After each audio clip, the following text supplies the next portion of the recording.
The morning sun streamed through the bedroom window as Zoe opened her eyes. Today was the day. After months of hard work, perfect grades, and countless late nights studying, she was finally going on the trip her dad had promised her. A special father-daughter journey to Washington, D.C., with a private tour of the FBI headquarters where her father had worked for the past 20 years.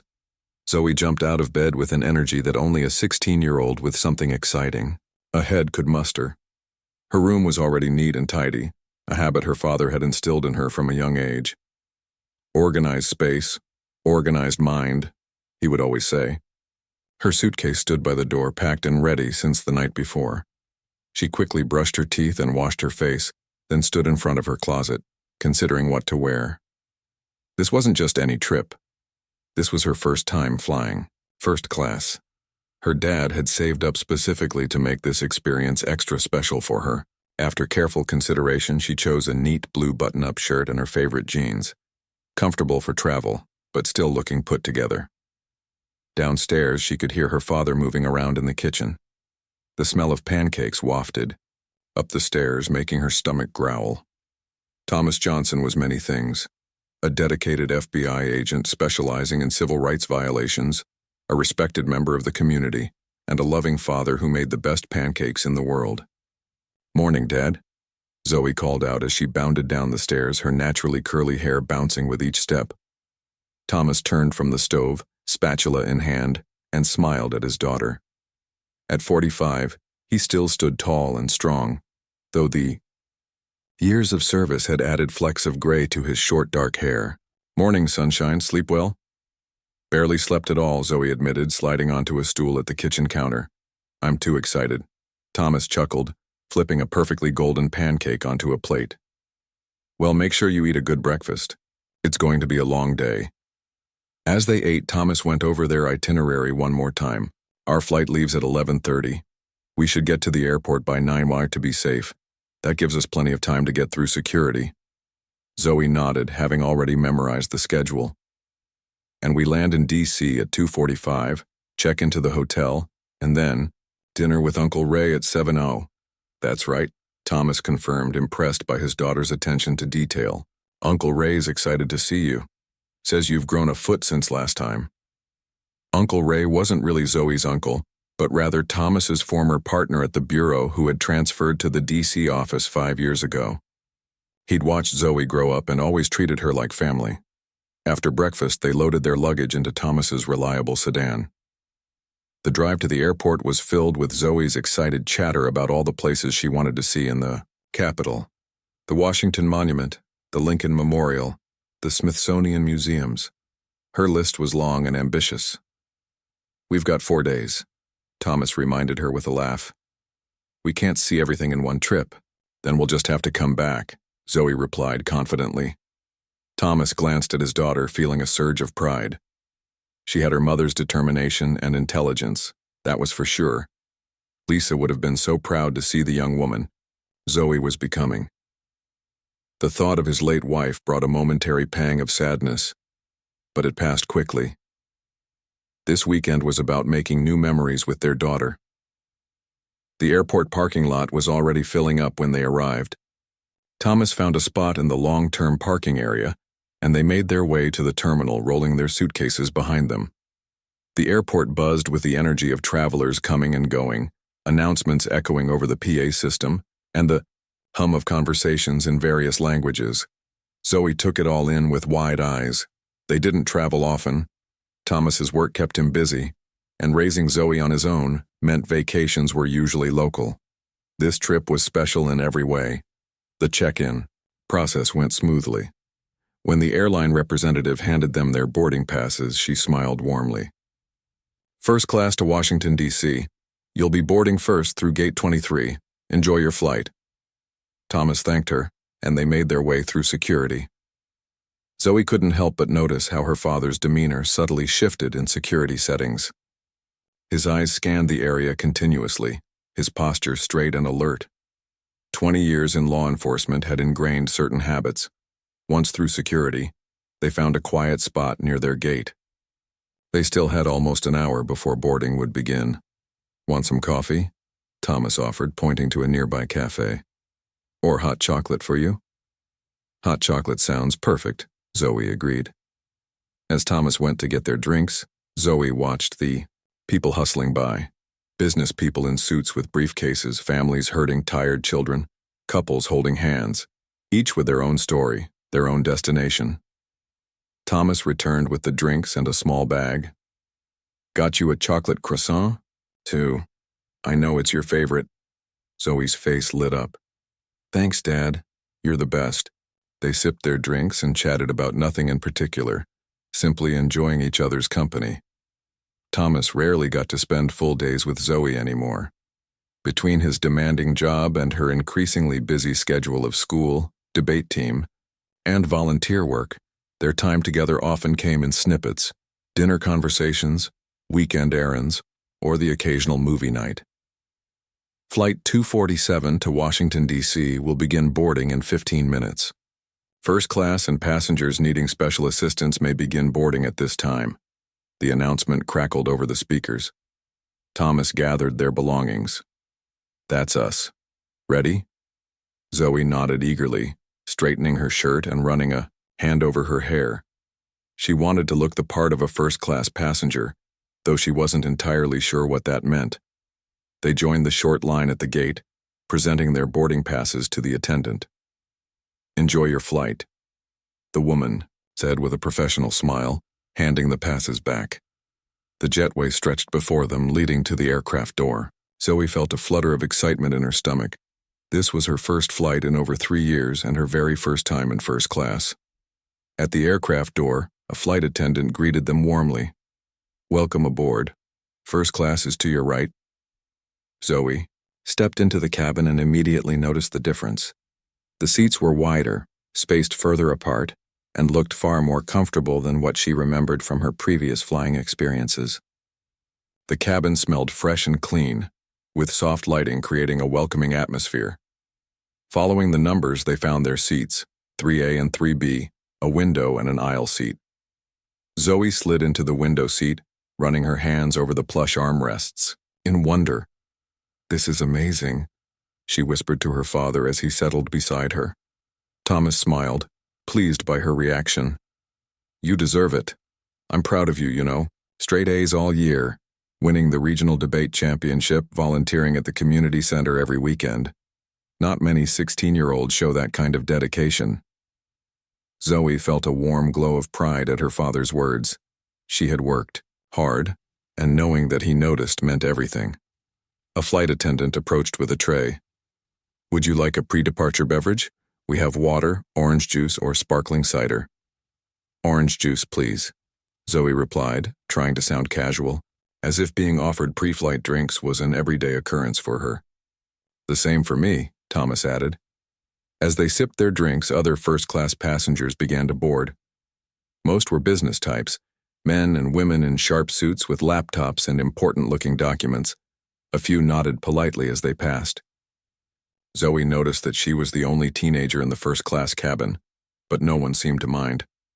Until a man in an expensive-looking gray suit approached, his eyes narrowing slightly as they landed on Zoe. He checked his boarding pass, then the seat numbers, and continued to his seat across the aisle. As he stored his sleek leather briefcase in the overhead bin, Zoe noticed him glancing their way several times, his expression unreadable. Thomas was engrossed in reviewing some files he'd brought along, work he hoped to finish before they landed so he could fully enjoy their vacation. He didn't notice the man's looks, but Zoe felt suddenly self-conscious. She turned her attention to the window, watching the ground crew loading luggage and preparing the aircraft for departure. The excitement of the trip returned, pushing away her momentary discomfort. In a few hours, they would be in Washington, D.C., and she would get to see where her father worked when he was first starting out in the FBI. She would walk the same halls as the agents she'd read about in books and seen in movies. As the economy passengers began to file past them to the rear of the aircraft, Zoe settled deeper into her comfortable seat, grateful for this special trip and the time with her dad. Little did she know that the journey was about to become memorable in ways she never expected. The plane was almost full now. Flight attendants moved efficiently through the cabin, helping passengers stow their bags and find their seats. Zoe had pulled out her favorite book from her backpack, planning to read during the flight, but she couldn't help noticing the businessman across the aisle was still watching her and her father. He was around 50, with salt and pepper hair slicked back neatly, wearing a suit that probably cost more than all the clothes in Zoe's closet combined. His Italian leather shoes gleamed under the cabin lights, and a gold watch flashed on his wrist whenever he moved his arm. Everything about him screamed money and importance. At least that is what he seemed to want people to think. Zoe tried to ignore him, focusing instead on the safety card in the seat pocket in front of her. She'd always been a cautious person who liked to be prepared. Thomas glanced up from his files and smiled at his daughter's thoroughness. "Always good to know where the exits are," he said quietly, his FBI training evident even on vacation. Zoe nodded, putting the card back. "Do you think we'll get to see the shooting range at headquarters?" she asked, her eyes lighting up with interest. Thomas chuckled. "Maybe. Uncle Ray said he'd try to arrange something special, but I don't know what he has planned." Their conversation was interrupted by a flight attendant's voice over the PA system, announcing that the boarding was complete and the cabin doors were closing. The usual pre-flight announcements followed. Information about seatbelts, oxygen masks, and emergency procedures that Zoe listened to attentively while most other passengers ignored them in favor of their phones or magazines. The businessman across the aisle had pulled out a laptop and appeared to be reviewing some important-looking spreadsheets, occasionally tapping the screen with a manicured finger. But Zoe noticed his eyes still darting their way every few minutes. It made her uncomfortable, though she couldn't exactly say why. As the plane pushed back from the gate and began taxiing toward the runway, Zoe felt a flutter of excitement mixed with a touch of nervousness. She hadn't flown often enough to be completely at ease with takeoff and landing. Thomas seemed to sense this and placed his hand over hers briefly. "The statistics on air travel safety are extremely favorable," he said in his calm, matter-of-fact way that always made Zoe feel better. She smiled gratefully. "I know. It's just the feeling of not being in control, I guess." "I understand that," Thomas replied. "But sometimes we have to trust others to get us where we need to go." The plane turned onto the runway, and Zoe felt the engines powering up, the vibration running through the aircraft. Then they were accelerating faster and faster until the nose lifted and they were airborne, the ground falling away beneath them. Zoe watched through the window as houses became tiny boxes and cars turned into moving dots. The city where they lived shrank until it was just a pattern of streets and buildings, then disappeared beneath a layer of clouds. Once they reached cruising altitude, the seatbelt sign dinged off, and the flight attendants began preparing the first-class cabin for drink service. Zoe reclined her seat slightly, marveling at how much more comfortable it was than the economy seats she remembered from previous flights.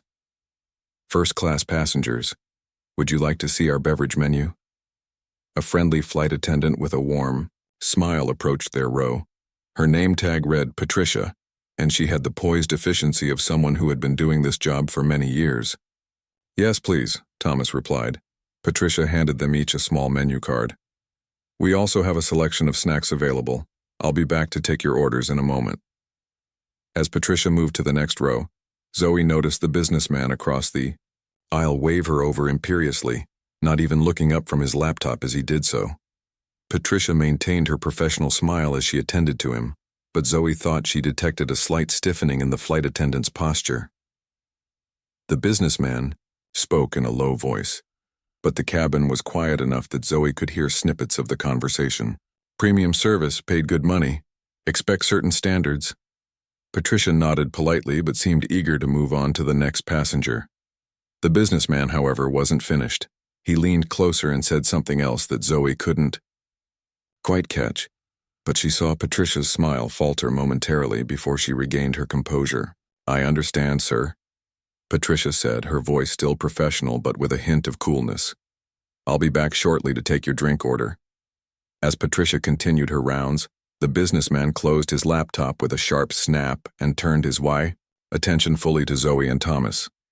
His gaze was calculating, assessing, as if he were trying to solve a puzzle that bothered him. Thomas had returned to his files and didn't notice the scrutiny, but Zoe felt increasingly uncomfortable. She opened her book, trying to lose herself in the story, but found herself reading the same paragraph over and over without absorbing any of the words. Patricia returned a few minutes later. "Have you decided on your beverages?" "I'll have an apple juice, please," Zoe said. "Coffee for me, black," Thomas added, looking up from his paperwork. Patricia made a note on her pad. "And would you like any snacks? We have mixed nuts, pretzels, or cookies." "Cookies would be nice," Zoe replied. "I'll have the nuts, thank you," Thomas said. The businessman across the aisle cleared his throat loudly, clearly annoyed at having to wait. Patricia turned to him with her professional smile firmly in place. "And for you, sir?" "Scotch neat," he said curtly, "and I'd like to speak to the lead flight attendant when convenient." Patricia's smile didn't waver. "I am the lead flight attendant on this flight, sir. How can I help you?" This seemed to throw the man off balance momentarily, but he recovered quickly. "I'll discuss it with you when you bring my drink," he said dismissively, turning back to his laptop. Patricia nodded and moved on, her back straight and her head held high. Zoe felt a surge of admiration for the way she handled the rude passenger with such dignity.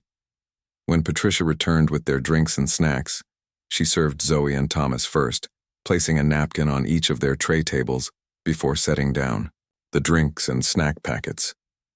"Enjoy," she said with a genuine smile. Then she moved across the aisle to serve the businessman. "Your scotch, sir," she said, placing it carefully on his tray table. "Now, what did you want to discuss?" The man glanced around the cabin, apparently checking who might be listening, then leaned forward and lowered his voice. But the first-class cabin was small and quiet, and his words carried clearly enough for Zoe and Thomas to hear. "I've been flying this route twice a month for 3 years now," he began, an edge of superiority in his tone. "I know most of the regular first-class passengers. We're mostly business travelers, people who pay premium prices for premium service and a certain atmosphere." Patricia remained professional but said nothing, waiting for him to get to the point. The man gestured subtly toward Zoe with a slight tilt of his head. "I'm concerned about the changing demographics in the first-class cabin. Some passengers may have wandered in from other sections, and I think it's your responsibility to ensure that everyone is seated in their proper place." Zoe felt her cheeks grow hot with a mixture of embarrassment and indignation as she realized what the man was implying. She didn't need to hear the rest to understand what this was about. She'd experienced this kind of treatment before, people assuming she didn't belong in certain spaces because of how she looked. But this was the first time it had happened so blatantly, and in front of her father. Thomas had stopped reading his files. Though he gave no outward sign that he'd heard the conversation, Zoe could tell by the way he'd gone completely still that he was listening intently. The set of his shoulders had changed, becoming more rigid, and his jaw was tight.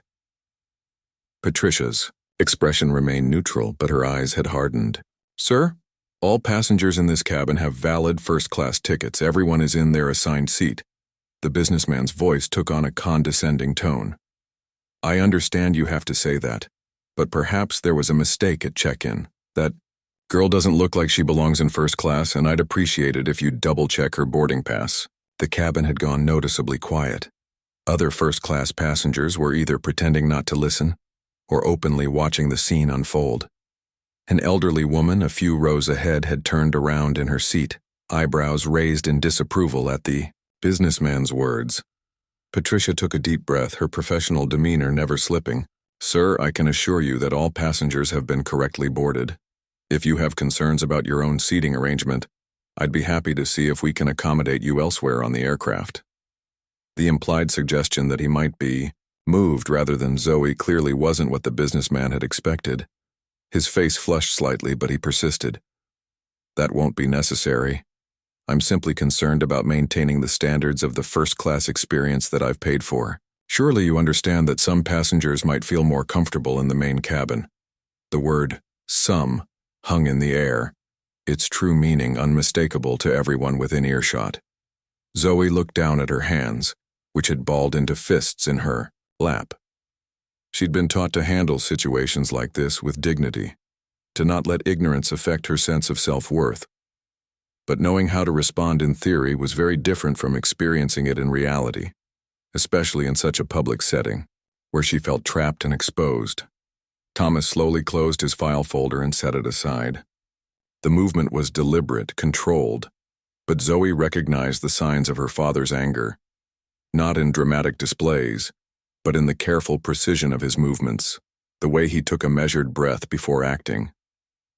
The businessman, seemingly oblivious to the changing atmosphere, took a sip of his scotch and continued. "I'm not trying to cause trouble. I just think everyone should be where they belong. It's about maintaining certain standards." That was when Thomas Johnson, 20-year veteran of the FBI's Civil Rights Division, stood up. Thomas Johnson stood to his few, all height of 6'1", his presence suddenly filling the small first-class cabin. He was not an imposing man by nature. He preferred to blend in, to observe rather than be observed. But 20 years in law enforcement had taught him how to command attention when necessary, and right now, it was very necessary. The businessman looked up, seemingly annoyed at the interruption to his conversation with Patricia. His annoyance quickly shifted to something else.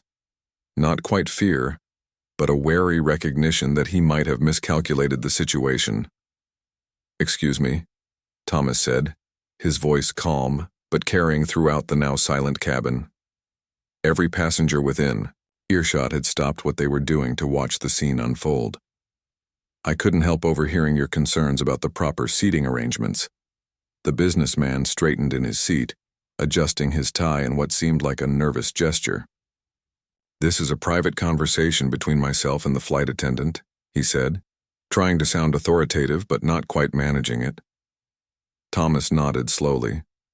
"I understand, but since you're discussing my daughter, I thought I might join in." A flicker of surprise crossed the businessman's face as he glanced between Thomas and Zoe, processing this new information. Some of his confidence seemed to waver, but he pressed on. "Look, I'm sure your daughter is lovely, but first class has certain unspoken rules and expectations." "I'm curious," Thomas interrupted, his tone still conversational but with an edge of steel beneath it. "What exactly makes you think my daughter doesn't belong in first class?" The question hung in the air, its implications clear to everyone listening.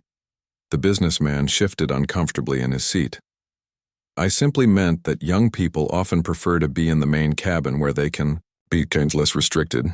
"Is that what you meant?" Thomas asked, his gaze unwavering. "Because it sounded to me like you were making assumptions based on something else entirely. And in my line of work, I've become quite attuned to recognizing when someone is using coded language to mask their true meaning." The businessman's face flushed deeper. "Your line of work? What are you, some kind of language professor?" He attempted a dismissive laugh that came out more like a nervous chuckle. Thomas reached slowly into his jacket pocket and pulled out a leather wallet. He flipped it open to reveal a gold badge and identification card. "FBI," he said simply. "Special Agent Thomas Johnson, Civil Rights Division." The color drained from the businessman's face so quickly it was almost comical. Around the cabin, there were a few audible gasps and murmurs. Patricia, who had been standing by professionally throughout the exchange, allowed herself the smallest of satisfied smiles. "For the past 20 years, Thomas continued, I've investigated violations of civil rights laws, discrimination in housing, employment, public accommodations, and yes, transportation." He paused, letting his words sink in. "I've seen every variation of what you just tried to do. People using carefully chosen words to mask prejudice, thinking that if they don't say certain things explicitly, their intentions aren't clear." Zoe watched her father with a mixture of pride and amazement. She'd always known what he did for a living, of course, but she'd rarely seen him in action like this. At home, he was just Dad, the man who made her breakfast, helped with her homework, and fell asleep watching old movies on the couch. This was a different side of him, the professional who confronted injustice with calm precision. The businessman fumbled for words. "I think there's been a misunderstanding. I didn't mean to imply. Let me be very clear," Thomas said, cutting him off. My daughter has every right to be seated exactly where her ticket designates, regardless of her age, appearance, or any other factor. And I'd be very interested to know exactly what you meant by changing demographics and why you felt the need to have her removed from first class. By now, several other passengers were openly watching. An older woman across the aisle spoke up. I heard everything he said, young man. It was quite clear what he was implying, and it was disgraceful. A middle-aged man in a business suit a few rows ahead turned around. I fly this route every week too, and I've never heard such nonsense about who belongs in first class. Everyone with a ticket belongs here. Period. The businessman seemed to shrink in his seat under the collective disapproval. I was simply concerned about maintaining standards, he muttered, but the excuse sounded hollow even to his own ears. Standards, Thomas repeated, the word heavy with meaning. Tell me, what standards exactly are being threatened by my 16-year-old daughter reading quietly in her assigned seat? The question was met with silence. The businessman took a large gulp of his scotch, avoiding eye contact with everyone. Patricia stepped forward. Sir, if you're uncomfortable with your current seating arrangement, I can check if there's availability elsewhere on the aircraft. Her tone was professional, but there was no mistaking the satisfaction in her eyes. That won't be necessary, the businessman mumbled, his earlier arrogance completely deflated. Thomas turned to Patricia. Thank you for handling this situation professionally. I apologize if we've caused any disruption to the service. Patricia shook her head. No apology needed, sir. We want all our passengers to feel welcome and comfortable in their assigned seats. She emphasized the word assigned with just enough emphasis to make her position clear. Thomas nodded and turned back to the businessman. I'd like to believe that this was simply a misunderstanding, that you didn't intend to suggest my daughter should be removed from her rightful seat because of how she looks. I'd like to believe that in 2025, we've moved beyond such thinking. The businessman stared at his drink, unable to meet Thomas's steady gaze. But just in case there's any confusion, Thomas continued, let me make something absolutely clear. My daughter is exactly where she belongs. She earned her place in this seat through her hard work and achievements, and neither you nor anyone else has the right to question that. Is that understood? The businessman nodded stiffly, his face a mask of embarrassment. Thomas remained standing for a moment longer, his presence filling the cabin, before sitting back down beside Zoe. The tension in the air slowly began to dissipate as other passengers returned to their activities, though many were still casting disapproving glances at the businessman, who seemed to be trying to make himself as small and inconspicuous as possible. Zoe looked at her father, a mixture of emotions, swirling within her, pride at how he had handled the situation, gratitude for his unwavering support, but also a lingering hurt that such incidents still happened at all. You okay? Thomas asked quietly, his eyes searching hers with concern. Zoe nodded, not entirely, trusting her voice. It wasn't the first time she'd faced prejudice, but it never got easier. Each incident left its mark, a small wound that might heal but always left a scar. Thomas squeezed her hand gently. I'm sorry you had to experience that, he said, his voice low enough that only she could hear. No one should have to deal with such ignorance, especially not someone as bright and capable as you. I'm okay, Zoe managed, finding her voice. I'm glad you were here.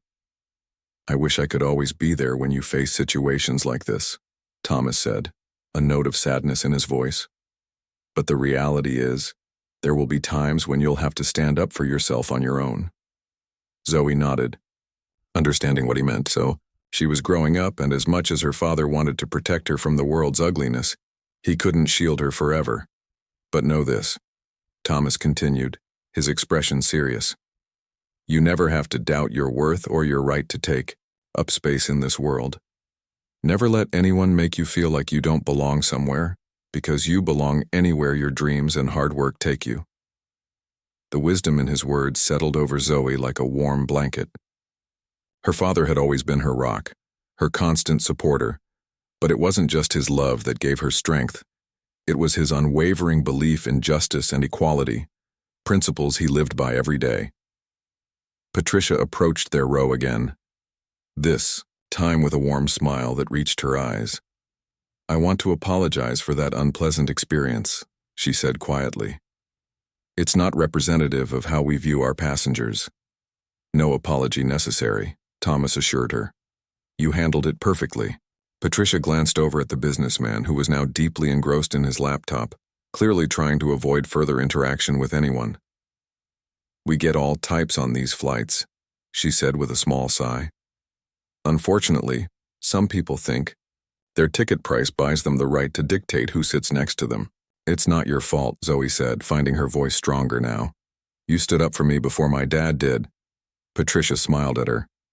"That's my job, honey. Everyone with a valid ticket deserves to be treated with respect." She lowered her voice slightly. "And between us, I've been flying this route for 12 years and I've never seen that man before. All that talk about being a regular was just hot air." This revelation brought a small smile to Zoe's face. The man hadn't just been prejudiced. He'd been lying to bolster his perceived authority. "I'm about to start our meal service," Patricia continued, "but I wanted to check if there's anything special I can get for you two." "We're fine, thank you," Thomas replied. "The regular service will be perfect." As Patricia moved away to begin preparing the meal service, Zoe noticed several other passengers smiling at her or nodding in solidarity. The elderly woman across the aisle even gave her a thumbs up. What had started as an ugly incident had somehow transformed into a moment of community, with strangers united against injustice. The businessman remained isolated in his bubble of shame for the rest of the flight, focusing intently on his laptop and avoiding eye contact with everyone. He had created his own exclusion through his behavior, a fitting consequence that required no further action from anyone else. Thomas returned to his files, but Zoe noticed he kept glancing at her, checking that she was truly okay. That was her dad, always vigilant, always protective, even when trying to give her space to process her emotions. "Dad," she said after a few minutes of silence between them, "can I ask you something?" Thomas immediately set aside his work. "Anything." "Sweetheart, how do you stay so calm when facing people like that?" I wanted to scream or cry or both, but you just handled it. Like it was just another day at the office. Thomas considered her question carefully before answering. "It's not that it doesn't affect me," he said finally. "Believe me, inside I was furious. But over the years I've learned that responding with emotion often gives people like that exactly what they want, a reaction they can use to paint you as the problem." Zoe nodded, understanding the strategy. "By remaining calm, by using precise language and making them articulate exactly what they mean," Thomas continued, "you force them to confront the ugliness of their own thinking. And that's often more effective than any emotional response could be." "It's just hard," Zoe admitted, "to face that kind of thing and not let it get to you." "It should be hard," Thomas said gently. "The day it stops bothering you is the day you've become numb to injustice. And that's not what I want for you.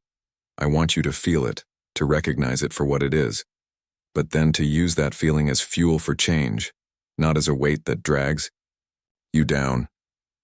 His words resonated deeply with Zoe. This was why her father was so good at his job, not just because he understood the law, but because he understood people, both their capacity for prejudice and their potential for growth. As the EEO plane continued its journey eastward, Zoe felt something shifting within her. The incident had been painful, yes, but watching her father stand up against injustice with such quiet dignity had taught her something important. There was power in refusing to be diminished by others' prejudice, in claiming your space with confidence and grace. She opened her book again, but this time with a new perspective. The world wasn't always fair or kind, but she had the tools to navigate it.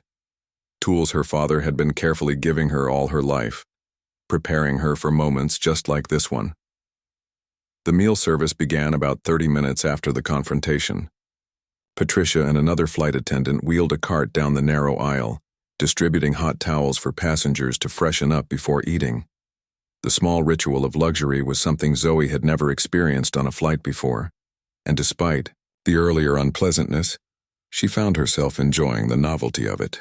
"This is nice," she whispered to her father as she wiped her hands on the warm, scented towel. Thomas smiled, pleased to see his daughter's spirits lifting. "First class has its perks," he agreed, "though the company could be better." He tilted, his head slightly toward the businessman who was hunched over his tray table, still avoiding eye contact with everyone around him. Zoe suppressed a laugh. Her father rarely made jokes at others' expense, but in this case she felt the man had earned it. Patricia approached with their meals. "We have 2 options today," she announced. "Herb roasted chicken with garlic mashed potatoes and seasonal vegetables, or vegetable lasagna with a side salad. Both come with a dinner roll and your choice of beverage." "I'll try the chicken, please," Zoe said. "The same for me," Thomas added. Patricia set down their meals with practiced efficiency, each plate covered with a cloth napkin to keep the food warm. "Enjoy your meal," she said warmly. "Can I get you anything to drink?" "Water for me," Thomas replied. "I'll have apple juice again, please," Zoe said. As Patricia moved on to serve the other passengers, Zoe admired her meal. The presentation was far better than she'd expected for airplane food, with the chicken arranged artfully beside a mound of creamy mashed potatoes and bright steamed vegetables. It smelled delicious, too, making her realize how hungry she was. They ate in comfortable silence for a while, the incident with the businessman temporarily set aside. Around them, the first-class cabin had settled into a peaceful rhythm. The soft clink of cutlery against plates, occasional murmured conversations, the subtle whoosh of air circulating through the cabin. The businessman accepted his meal without looking up at Patricia, mumbling his choice so quietly she had to ask him to repeat it. He ate quickly, mechanically, clearly wishing to be done with the meal and retreat back into his isolation as soon as possible. About halfway through their meal, a tall man in his 60s from a few rows ahead stood up and made his way to their row. He had a distinguished air about him, with silver hair and kind eyes behind wire-rimmed glasses. "Excuse me," he said, addressing Thomas. "I hope I'm not interrupting your meal, but I wanted to introduce myself. I'm Dr. William Chen." Thomas set down his fork and extended his hand. "Thomas Johnson. This is my daughter, Zoe." Dr. Chen shook their hands in turn. "I couldn't help overhearing what happened earlier," he said, his voice low enough not to carry to the other passengers. "I wanted to thank you for handling it the way you did. Too often people witness such behavior and say nothing." "I appreciate that," Thomas replied, "though I wish such interventions weren't necessary in this day and age." Dr. Chen nodded solemnly. "As do I. I've been teaching civil rights law at Georgetown for 30 years, and the cases may change, but the underlying issues remain distressingly consistent." Thomas's expression brightened with interest. "Georgetown? We're actually heading to D.C. for a few days. Zoe's interested in law as a potential career path." Dr. Chen turned to Zoe with genuine interest. "Is that so? What areas of law appeal to you, Zoe?" Put on the spot, Zoe felt a moment of shyness, but the professor's kind manner encouraged her. "I'm not entirely sure yet, but I'm drawn to civil rights and environmental law, cases that can create positive change." Dr. Chen smiled approvingly. "Both vitally important fields. We need bright young minds like yours to carry forward the work." He reached into his jacket pocket and pulled out a business card. "If you'd like to visit the campus while you're in town, send me an email. I'd be happy to arrange a tour of the law school." Zoe accepted the card with surprise and gratitude. "Thank you, sir. That's incredibly kind." "Not at all," Dr. Chen replied. "After witnessing how you both handled yourselves today, I'd say the legal profession would be fortunate to have you, Zoe." He glanced briefly at the businessman, who was pretending not to listen but whose rigid posture suggested he was acutely aware of the conversation. Sometimes the best lessons in law happen outside the classroom. With a polite nod, Dr. Chen returned to his seat, leaving Zoe holding his business card with a sense of wonder. What had started as an uncomfortable confrontation was somehow opening doors she hadn't even known existed. "Dad," she whispered, "do you think I could really visit Georgetown?" Thomas smiled. "Absolutely. It wasn't on our original itinerary, but We can make time for it, that's quite an opportunity. As they finished their meals, another passenger stopped by, the elderly woman who had spoken up during the confrontation. She leaned heavily on a cane but had a spark of vitality in her eyes that belied her age. "Hello, dears," she said, her voice carrying the soft lilt of a southern accent. "I'm Dorothy Miller. I hope you don't mind my interruption, but I simply had to come over and tell you both how impressed I was with how you handled that situation." Thomas stood politely. "Thank you, ma'am. Would you like to sit for a moment?" He gestured to the empty seat across the aisle, as the businessman had taken his meal tray to the restroom, presumably to avoid further interaction. "Oh, aren't you kind?" Dorothy said, easing herself into the offered seat with a sigh of relief. "These old legs don't appreciate standing for too long these days." She turned her attention to Zoe. "Young lady, I want you to know that you showed tremendous grace back there. Not everyone would have maintained such dignity." Zoe felt her cheeks warm at the compliment. "Thank you, Mrs. Miller." "Please, call me Dorothy," the woman insisted. "Mrs. Miller makes me sound like my mother-in-law, and we never did get along." Her eyes twinkled with humor. Thomas and Zoe both laughed, charmed by the woman's straightforward manner. "I've seen a lot in my 82 years, Dorothy continued, her expression growing more serious. "I grew up in Alabama during segregation, lived through the civil rights movement, taught history for 40 years before I retired." She shook her head slowly. "So when I tell you that what happened here today is sadly not as unusual as it should be, I speak from experience." Zoe nodded, appreciating the woman's honesty. "But what gives me hope," Dorothy added, "is seeing how people responded. Not just your father standing up for you as any good parent would, but the others too. The flight attendant, the professor, even me. An old woman who's too tired to keep quiet about injustice anymore." She smiled, the lines around her eyes deepening. "That's progress, slow as it may be." "I'd like to think we're moving forward," Thomas agreed. "Though days like today remind me how far we still have to go." Dorothy patted his hand. "The arc of the moral universe is long, but it bends toward justice.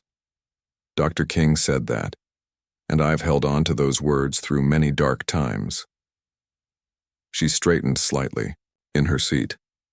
"And it bends because people like you help bend it, young man."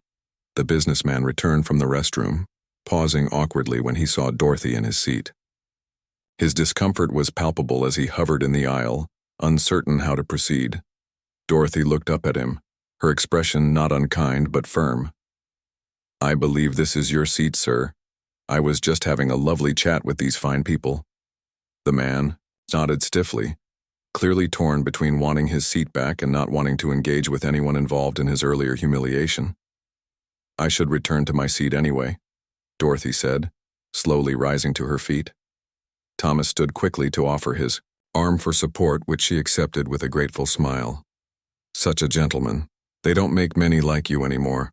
As Dorothy made her way back to her seat with Thomas's assistance, the businessman slid into his own seat, mumbling something that might have been "thank you," but was too quiet to be certain. When Thomas returned, he found Zoe looking thoughtful. "Penny for your thoughts?" he asked, settling back beside her.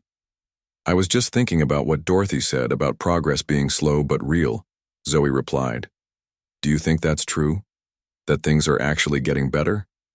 Thomas considered the question seriously. "I do," he said finally. "Not in a straight line, and certainly not as quickly as we'd hope. There are setbacks and struggles. But when I look at where we were a generation ago and where we are now, yes, I believe we're moving forward." He glanced at the businessman who was once again hiding behind his laptop screen. That man's behavior wasn't acceptable today, and more people recognize that fact than might have in the past. That's progress. Not enough, but it's something. Zoe nodded slowly, absorbing her father's perspective. It was difficult to see the big picture when you were in the middle of an unpleasant experience, but stepping back, she could recognize the truth in what he was saying. Patricia returned to collect their meal trays. "How was everything?" she asked. "Delicious," Zoe replied honestly. "Much better than I expected for airplane food." Patricia laughed. That's one of the perks of first class. The food is actually edible. She lowered her voice conspiratorially. Though between us, I still bring my own snacks on long flights. As Patricia moved on to the next row, Thomas checked his watch. We should be landing in about an hour. Are you excited to see DC? Zoe's face lit up. Definitely, especially now that we might get to visit Georgetown. That was quite a stroke of luck meeting Dr. Chen, Thomas agreed, though I'm sorry about the circumstances that led to it. It's okay, Zoe said, surprising herself with how much she meant it. I mean, it wasn't okay what that man said, but I'm glad I got to see you in action, and meeting Dorothy and Dr. Chen, I don't know. It feels like maybe things happened the way they were supposed to. Thomas smiled, a hint of pride in his eyes. That's a very mature perspective, finding the silver lining without dismissing the cloud. The flight continued smoothly as they began their descent toward Washington, D.C. The captain's voice came over the intercom, announcing their approach and providing weather information for their destination. Outside the window, the landscape below had changed from the patchwork of farmland to the more dense development of the D.C. metropolitan area. Zoe peered out with growing excitement as familiar landmarks came into view. The winding ribbon of the Potomac River, the distinctive shape of the National Mall, the Washington Monument reaching skyward like an exclamation point on the landscape. Look, Dad, she said, pointing out the window. You can see the Capitol. Thomas leaned over to look, sharing in his daughter's excitement. This trip had been planned as a reward for her academic achievements, a chance to explore the city where he had begun his FBI career. But it was becoming something more, a journey of growth for both of them. As the plane made its final approach, banking gently to line up with the runway, Zoe reflected on the day's events. What had started as a simple father-daughter trip had already become so much more. She had faced ugliness but also witnessed courage and kindness. She had felt the sting of prejudice but also the warmth of strangers standing in solidarity. Daritin, plane touched down with a gentle bump, the engines roaring in reverse thrust as they slowed on the runway. Passengers began the ritual of preparing to disembark, gathering belongings, checking seat pockets, turning on phones that had been in airplane mode. The businessman was among the first to stand when the seatbelt sign dinged off, clearly eager to escape the cabin and the memory of his behavior. As he reached for his briefcase in the overhead bin, he accidentally made eye contact with Thomas. For a moment, something unspoken passed between them. Not forgiveness exactly, but a recognition. The businessman was the first to look away, but not before giving a small, almost imperceptible nod that might have been an acknowledgement of wrongdoing, or perhaps just a desire to move on. Thomas didn't return the gesture, simply gathering his own belongings with the same calm efficiency he brought to everything. The man's belated sense of shame didn't erase what had happened, but Thomas saw no value in holding on to anger either. The lesson had been delivered. How the man chose to process it was up to him. As they waited for their turn to exit the plane, Dorothy passed by their row, moving slowly but steadily with her cane. "Enjoy your time in Washington," she said warmly. "And young lady, remember what I said, you've got a special kind of grace about you. Don't let anyone dim that light." "Thank you, Dorothy," Zoe replied, touched by the woman's kindness. Dr. Chen passed next, pausing briefly. "I meant what I said about the tour. Just email me when you know your schedule." "We'll definitely do that," Thomas assured him. "Thank you for the offer." As they finally made their way off the plane, Patricia stood at the exit, thanking each passenger for flying with them. When Zoe and Thomas reached her, she gave them an especially warm smile. "Thank you both for flying with us today," she said. "And thank you for making my job a little easier back there. Not everyone would have handled that situation with such class, and you did all the right things," Thomas assured her. "We appreciated your professionalism." Patricia's smile widened. "Safe travels in D.C., and young lady," she added, looking directly at Zoe. "You belong anywhere you want to be. Don't ever forget that." With those parting words ringing in her ears, Zoe stepped off the plane and into the jetway, ready to embrace whatever adventures awaited them in Washington, D.C.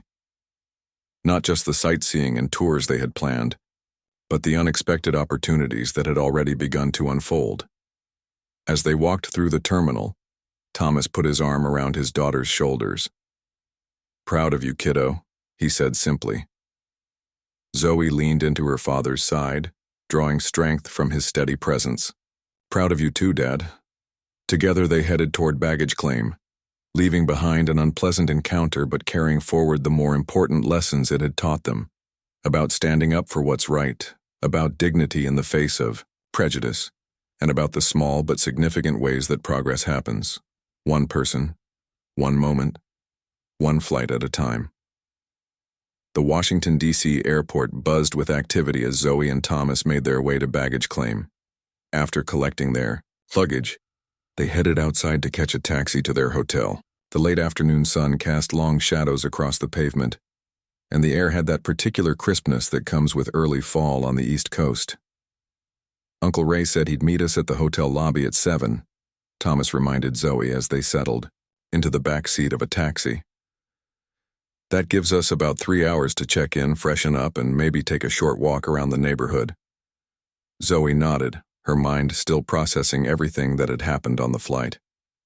The confrontation with the businessman had shaken her more than she wanted to admit, but she was determined not to let it overshadow their trip.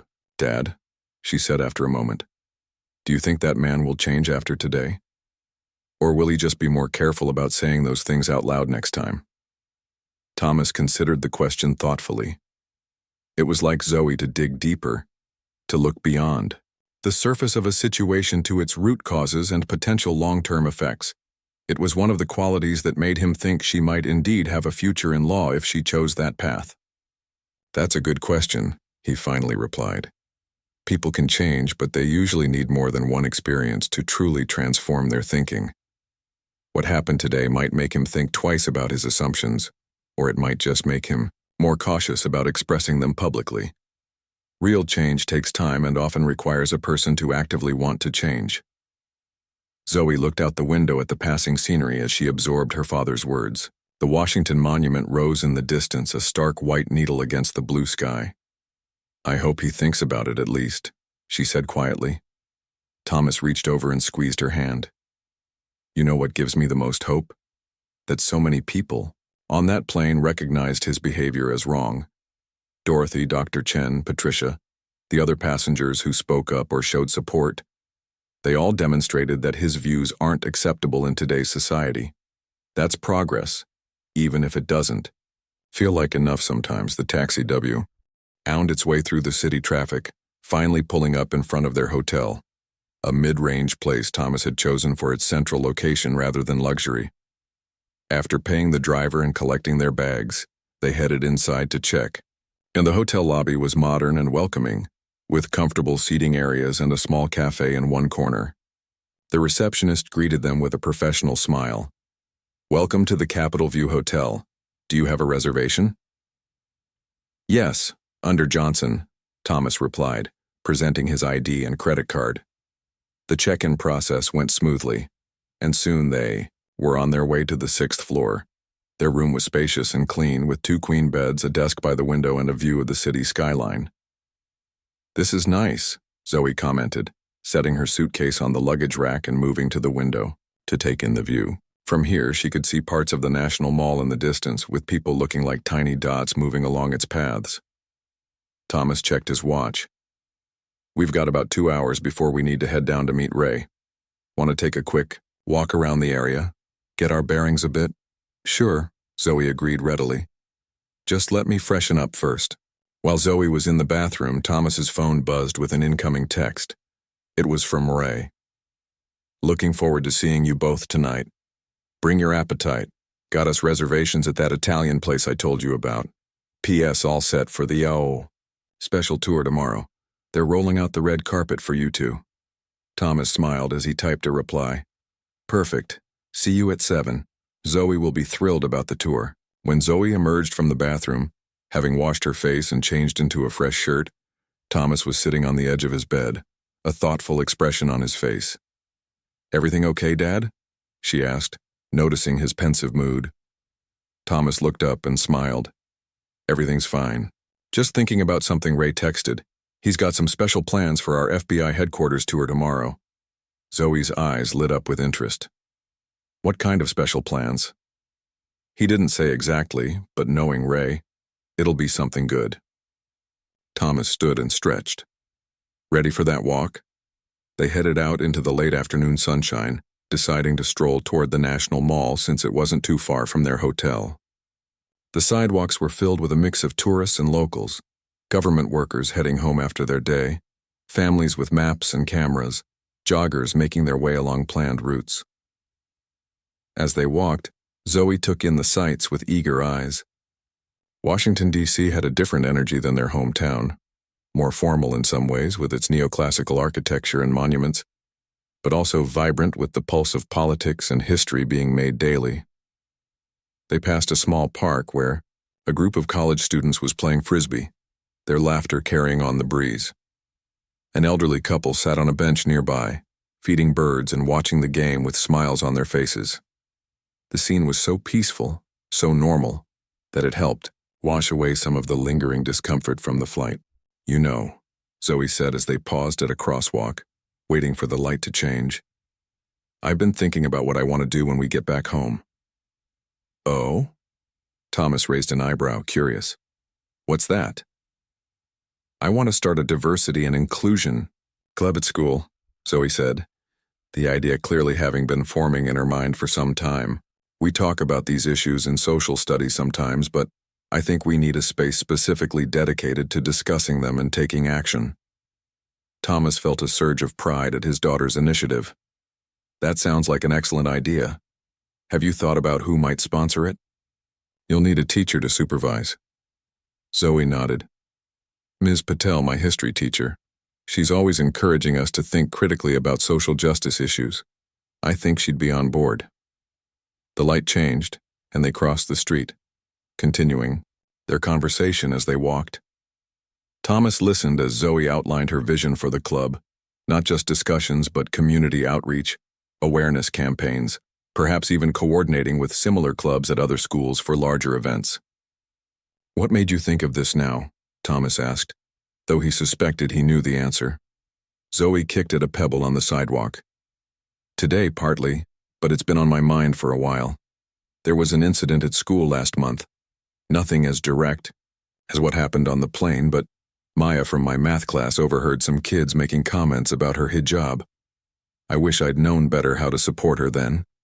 They had reached the edge of the National Mall now, the vast green space stretching before them with the Washington Monument rising majestically at its center. The late afternoon sun cast everything in a golden glow, giving the scene a timeless quality.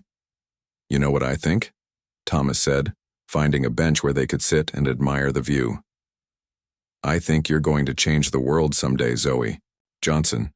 Maybe not in big headline-grabbing ways, but in the ways that really matter. One person, one conversation, one club at a time. Zoe smiled, but there was a seriousness in her eyes that reminded Thomas just how quickly she was growing up. I hope so, Dad. I really do. They sat in comfortable silence for a few minutes, watching tourists take photos and children chase pigeons across the grass. It was a perfect fall afternoon, the air crisp but not cold, the sky a clear deep blue. We should probably head back soon, Thomas said eventually, checking his watch. We don't want to keep Ray waiting. As they stood to leave, Zoe suddenly froze, her eyes fixed on something or someone across the park. Thomas followed her gaze and felt a jolt of surprise. There, walking along one of the paths about 50 yards away, was the businessman from the plane. He wasn't alone. He was with a young girl, probably around 10 or 11 years old, holding her hand as they strolled together. The girl was talking, animatedly pointing at the monuments, and the man was listening with what appeared to be genuine interest, smiling at her enthusiasm. Dad, Zoe whispered, is that? Looks like it, Thomas confirmed quietly. They stood still, uncertain whether to move away before being seen or to continue on their planned path, which would take them relatively close to the man and child. Before they could decide, the businessman looked up and noticed them. There was a moment of clear recognition, a flicker of discomfort crossing his face. The girl beside him, oblivious to the silent exchange, continued chattering happily. After a brief hesitation, the man gave a small, awkward nod in their direction. Not friendly exactly, but acknowledging their presence. Then, seemingly making a decision, he guided the girl toward them. Thomas felt Zoe tense beside him, but gave her shoulder a reassuring squeeze.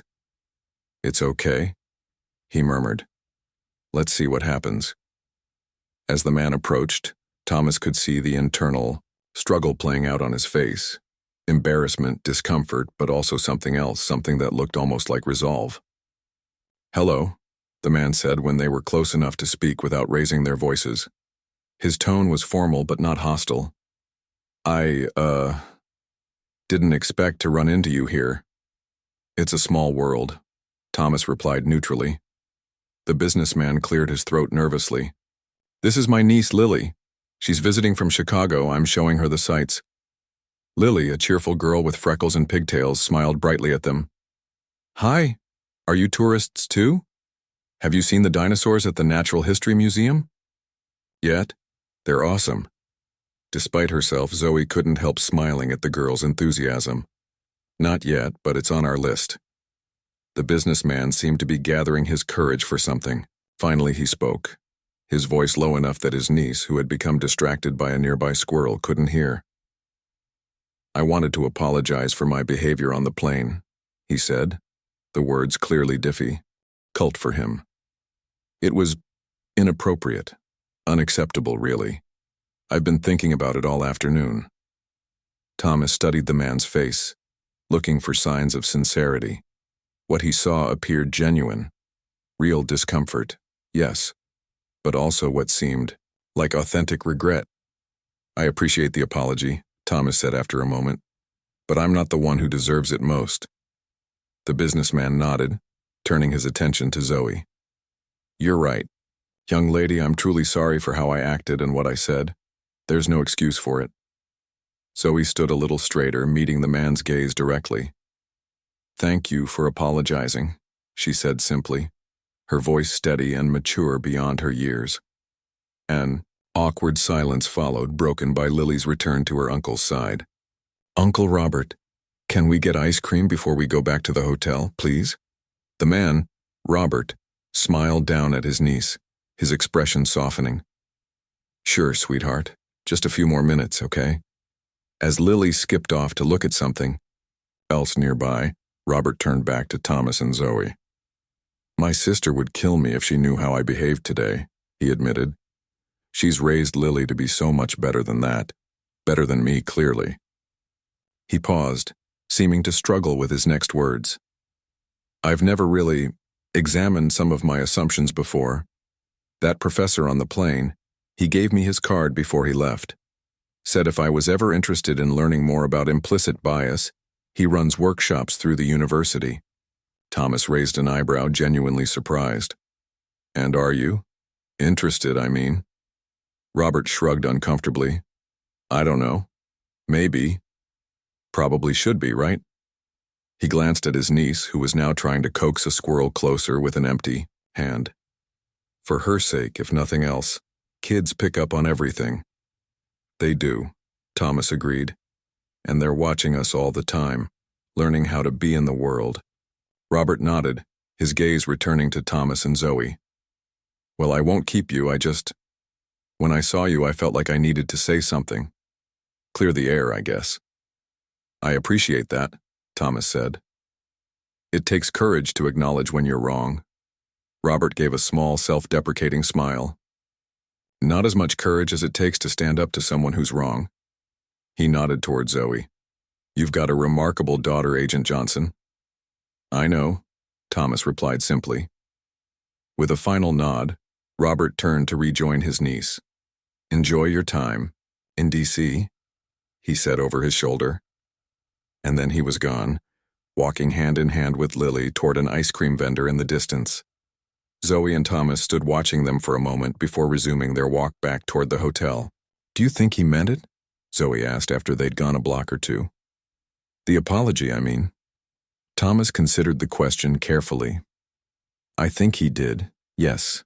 Whether that translates into lasting change is another matter entirely, but an acknowledgement of wrongdoing is at least a start.